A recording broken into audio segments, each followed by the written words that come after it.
তোমাদের নেতা বিদেশে বিদেশে। Objection your honour. অবজেকশন। ধলাগায় টিকটক এসে টিকটকের পরিবেশটা এখন নষ্ট করতেছে, তাই তো? তোমার কথা শুনে মনে হইতেছে তুমি বিরাট জ্ঞানী মানুষ হয়ে গেছো।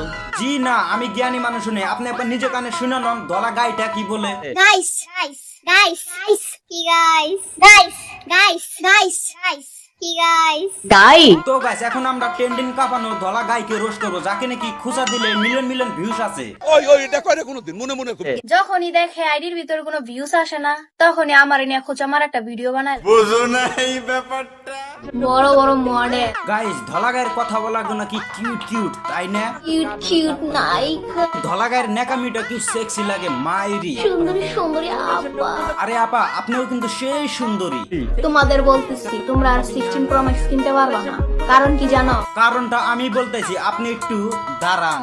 কারণ তুই পেপসি। আরে মোশারফ ভাই, কথার মধ্যে নোক দেন যাবে না। আপা আপনি বলেন তো। কারণ কি জানো? তোমাদের নেতা বিদেশে বিদেশে বিদেশে। ঠিক এইভাবে আপুটার নেকামি দেখে লোকে এখন তাকে সেলিব্রিটি ভাবে, কিন্তু টিকটকে সে এখন কোড মারাইয়া খায়। তোমার মনের ভিতরে হইলো পাপ। আমি কিন্তু সেলিব্রিটি হইতে চাই না। এটা কিছু কিছু মানুষে আমার জোর জবস্তি করে তাই না হেসরা তারপর সেলিব্রিটি বানায়। চলেন তাহলে এই টিকটকের ধলা গাইটা একবার কি বলে আমরা সবাই শুনে আসি। তোমাদের নেতা বিদেশে। যাই হোক আপু, আপনার হাতে কিন্তু আইফোনটা মানা না, আর আপনি যদি আইফোন নিয়ে ফেলেছেন তাহলে আপনার রেট কত সেটা আমাকে বলে দিবেন, আমি কমেন্ট বক্সে পিন করে দিব। তোমরা কি মনে করতেছো তোমরা আমার ভিডিও পোস্ট করে আমার পচাইতেছো? না, এতদিন আমি ছিলাম ফেমাস, এখন হয়ে যেত সেলিব্রিটি। তাহলে আপু আপনি একটা সত্যি কথা বলেন তো, আপনি কি তাহলে পদ মারান?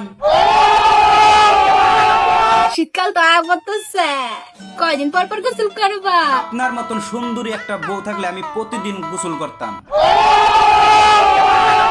এখন আপনার যদি কেউ একটা 16 Pro Max কিনা দেওয়ানোর কথা কয়, তাহলে আপনি মনে করবেন হে আপনার নিঃসন্দেহ, কোনো সন্দেহ নাই, সত্যিকারের ভালোবাসে।